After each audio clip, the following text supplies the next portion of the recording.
It's the Johnny Gearley Show.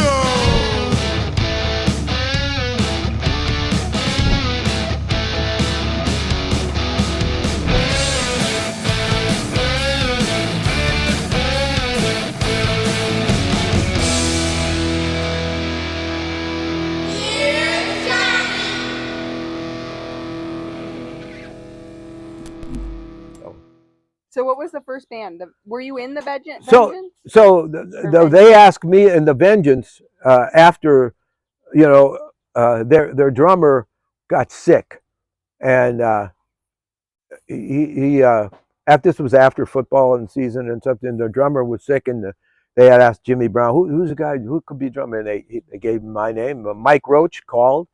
He was in charge of the band at the time, and then I played a job with them at the youth center. Okay. They told me their songs, and I practiced their songs, and they were mostly those rock and roll songs, Beatles songs, and I had seen them before, so I was kind of. They had a saxophone guy, a guitar player, Mike, and then Dick Holly was in the band as well. Yeah. And so after that, I played that job, and the band was going to break up because guys were going to college, and Mike's group, I think. No, Mike was going to go to college, but he was going to stay for 1 year in this place. So he wanted to keep the band going, and he asked me if I would play drums in the band. And so I said, okay, I'll do that, and until it closes, until it's over. And so the Vengeance played, and then when it was over, just one of the kids went to college, and the others went to junior college. So they stayed a little while, and then they left. And when the band left, I asked Dick Holly, because was Dick Holly in that band? Yes, he was in the band, and of the guys that was there, I kind of bonded with Dick more. Like, you can kind of sense this guy really, he likes this. He likes being in the band. Okay, like the other guys were, and Dick likes the girls too. No, I gotta say that. He's letting it out. He did like the girls a lot, that came with it. But the other guys were just, a couple of the other guys were just, they were doing it as a lark, and not really wanting to, make anything go with us. Yeah. So I said to Dick at the end, would you want to be, if we can get the band going again? He goes, well, Mike wants to keep on playing. I said, well, he could play, you, me, and I'll try to find somebody. I said, I think there's this guy, John Mark, that might want to get in on playing in the band again. Yeah. So I went to see John Mark down in Streeter, and he that's where I first met Les Lockridge. Yeah, yeah. I came down to that job, and they were getting ready to dismantle their band. That was one of the last jobs they played, and I'd never seen Les before, and I was like, was he the singer? Yeah. Yeah. The vocalist? Sorry. Yeah. Well, John was too, but only in another way. John was like Roy Orbison and could sing way high, and that's one of the reasons we used to do Bee Gees songs, because he could go way up there in his voice. Les was like a rockabilly singer, but he had a twang in that voice that would just kill you, and I said, oh, John, I said, how could we get Les to come in the band, Yeah. He goes, I don't know what you could ask. I said, hey, Les, he introduced me, like, I'd love to have you at least come to take a listen to the band. And Les was Les older than you at the time? No, or are you guys all kind of? There was nobody older than me, except Mike Roach was. Okay. But when I got the band going together, it was. So you kind of formed it. Oh, well, you were the one that initiated. Dick. This was because before it was other bands. I was in somebody else's band, and I wanted to have a band that I kind of figured out. Yeah. And so and then we had this band for a while, and we started playing, and immediately it was really good. It was really, I think we were called why? That's really, I can't hardly remember what we called ourselves. The first time? Yeah. Huh. That's my age showing now. You know? Um, No. no. Well, we came from the Vengeance, and what happened for a while there. Oh, I know what it was. We came from the Vengeance, and then we, being stupid, we instead of, here's how we used to spell our name, the Vengeance, V-E-N, Vengeance. You know, The it was Gents. the Gents, G-E-N-T-S. G-E-N-T-S. So I always hated that. Yeah. And so You're like, this is corny. damn it, we're men now. You know, like, but what we did was we changed it to, I got it from my drum head. We spelled it V-E-N-G-E-N-T, Vengeance. You know, like the thing that we raise hell, you know, Vengeance. or stuff like that. Yeah. So, and that was like, that didn't go over very well at all. So we became the Rain. First of all, we were called the Hatful of Rain. We were, four of us, yeah, the Hatful of Rain, because it was a play that I was in out at St. Bede. And it was about, that had something to do with the drug trade and cruelty to animals and something like this. It was a pretty, and I had a small part in this, but my friend Gene Patak was in it and other people in it. But so we thought, yeah, we're going to use a Hatful of Rain, yeah, because you know they were using bands like that with those names, you know, like Red Rubber Ball or something, you know. So we did that for a while, and then we just cut it to Rain. We just said we're going to call ourselves the Rain. The Beatles came up with a song called Rain. Rain, rain, rain. Da, da, da. So we were going, yeah, we're going to call ourselves Rain now. There we go. So we did that for a while. For a hot minute or a while? Oh, we did it for, we plastered it on drum heads. And, so you did it. And we were playing the colleges. Yeah, we used that for a few years, I think. And then, we did that for that length of time. And then we started to find to get, we met people who had seen us play, and they wanted us to record for them. So we tried to do that, and we did come out with a 45 record for the Rain, and I don't happen to have a copy of that. No. We passed them around. Well, and the Vengeance also had a record out too, called Little Far. We did 4 songs. We went to Chicago and did that, but then that all broke up. But we did 4. We still have those songs. Mike Roach still has them, and he sent everybody in the band a copy of them. You know. Oh, so, nice. Yeah, it is. It is partially nice to listen to, but but so that's how we got this band here. But we were playing when we were doing pretty well, but it wasn't. And we had a 4-piece band, and we were missing something. And my good friend Gene Patak, who was always the guy that kind of kept me going, he had this knack of music, and he was one of the smartest people in music I ever knew. You know, he turned me on to so many different things. And he said to me one day, he goes, you know, you guys got a great band, and the vocals are terrific. He said, but you need another guitar player. You need somebody else. Because John was just playing rhythm. Les was playing what you call country flat picking. Okay. And we didn't have a real rock and roller playing. And he said, he said, I've seen a kid around here. His name is Al Thacker. He said, he's really a good guitar player.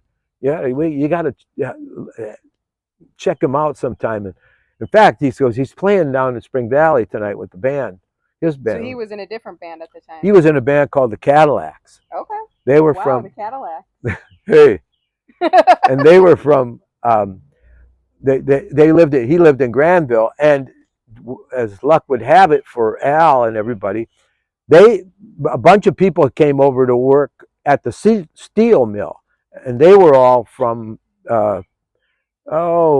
Philadelphia, and some of them from New Jersey and stuff. They came to work. Their families did. So the kids were about our age, 16, 17 years old, and they had a really good band, and we were watching them, but when he goes, there's Al up there, and he goes, that last guitar solo was him playing. He said, I thought, geez, I was wondering about that because he had he had such a great sound and a great I don't just something about his playing that I did. That was the first time I saw it, so it just hit me, and like it had hit Gene, Patak, because you just knew that this guy was really good. And he goes, I'll talk to him, see if we if he's how he's doing with this band. So he arranged a trip. He arranged a meeting with me and Al for LaSalle, and we were at the Whistle Stop, which was a little place to go and have a drink, And I laid out a plan. Well, you weren't old enough to drink at the time, right? No. But you're at a bar meeting up? We were in the bar, and it's kind of like the place you meet. Well, yeah. I mean, but this time I think, no, they didn't change no, but you could, we knew all the guys in this group. There and have yeah. And we could sit down and have anything we wanted, really, if we wanted. But we talked about, I said, I'm trying to get a record deal for the band, like for this group, and I'd love to be able to have you in the group, because, or if you want to come down and see if you like the band, like come down for a practice. So we scheduled a practice, and in my house, and at my mom's house, basically. Oh my. We used to practice in the basement. Oh yeah. Oh hey, this is an off story. But I remember one time we were down there and we were playing for an hour, and I was, doing it. And I took it for granted, we still had a house full of kids, and so I went up to go to the bathroom one time, and I walked by, and I looked, and I'm thinking, what the hell is going on up here? Television was turned up to as loud as 15, as loud as it could possibly go. They're all eating food in front of the TV. Like right in front of this TV, trying to watch TV while we're underneath it. Like the whole house is shaking.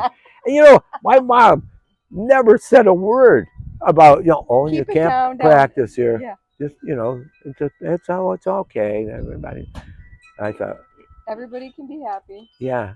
I mean, you couldn't get away with that in some places. No. It was really something how she just let it go, and my dad would have been there. He would get the hell out of here. But he was out working all the time. Yeah, he was always. Yeah, he came home when the kids were all asleep. He had the shack. Grandpa would hang out in the shack. He hung out in the shack when everybody was already in bed. Yeah. Does that sound right?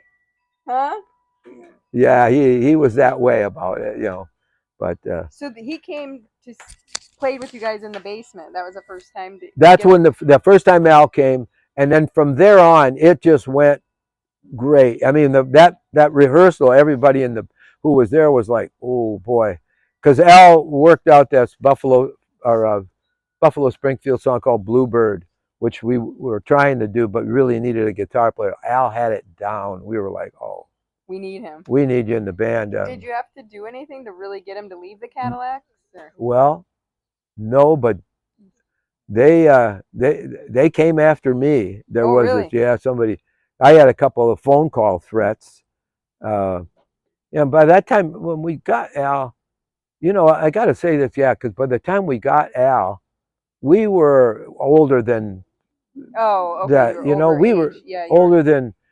I might have said like 15 or 16. Well, that's when we got John and Les, and we played for a few years. We were seniors, and so with Al we were. He went to junior college. Les went to junior college at IVCC. Yeah. So they kind of knew each other, and it just kind of worked. And when it got there, that was the chemistry. You could just feel this is. And that was at the time. That was still Rain, the band. This was still the band, the Rain. Yeah. Okay. And I was just thinking when you went to him and approached him, you're like, I have aspirations to make records or to go. I don't know how you said it, but that I don't know if his other band had those aspirations or not, but you had big aspirations. I did. You're like, we're gonna make this. I know. And we're gonna record and exactly, because I've been studying it for a long time, and I'd been watching other people get the band. They want the same, kind of would like the same thing. They, you know, they're not really. and you grew up in it. I grew up in it, and I was definitely trying to make a move in that direction. We had, because in the Vengeance we met a guy who, you know, he financed what we had to record as the Vengeance, and he was a good friend of Mike Roach's, so I kind of still knew who he was, and talked to him about it, and he put me in touch with some people, and we did, as the Rain, we did make a record, a couple of records, and so that kind of like, and I knew where I wanted to go, and I thought, well, we really had a good band there once we had Al, and I think Al thought it too, and so we started moving, and then in between that time, the Hager brothers came to town and asked us to play with them at Scotty's. Well, they didn't ask us; they asked Scotty, "Can you get us a band?" And so we need three pieces. We need a guitar player, we need a drummer, and a bass player.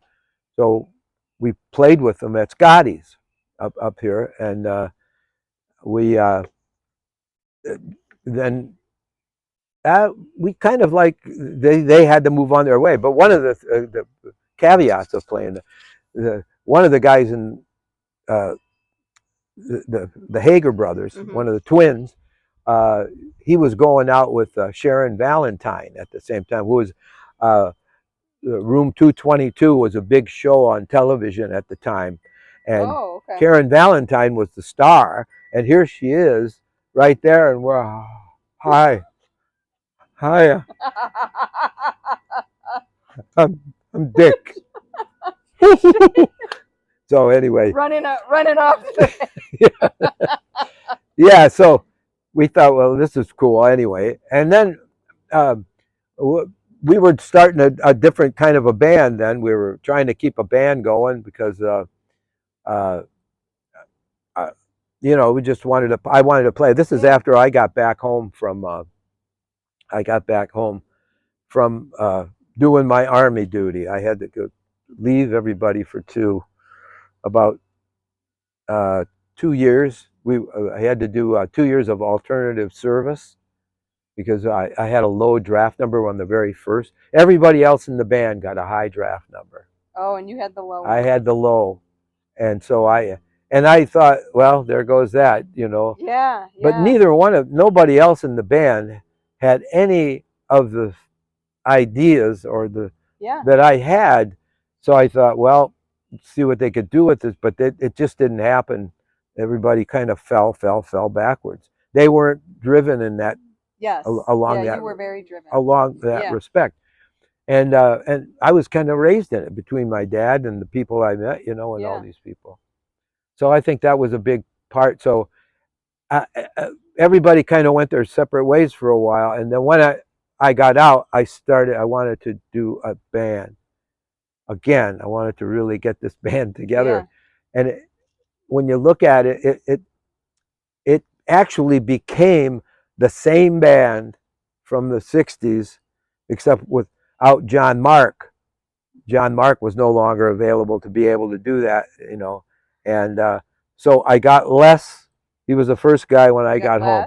Yeah, I went to Les and asked him. I said, "Hey, I would love to get the band back together." And I said, "I got a name for it and everything." And I gave him the name. I showed him, because that's where I found the name, down there. I got Buckacre when I was in Carbondale. Okay. See, for do my alternative service, I had to do 2 years of alternative service down there. So I did play in a couple bands down there, just goofing. Oh, did you? Yeah. Oh, cool. One was called Radio Dog. Radio Dog. Yeah, we played around Heron, Illinois, and Chester, and a couple of parties, fraternity parties and stuff. It was pretty good. It was fun. And but when that was, but I learned the name that When you were there, the name came to you. The name came to me because of this guy, Willie.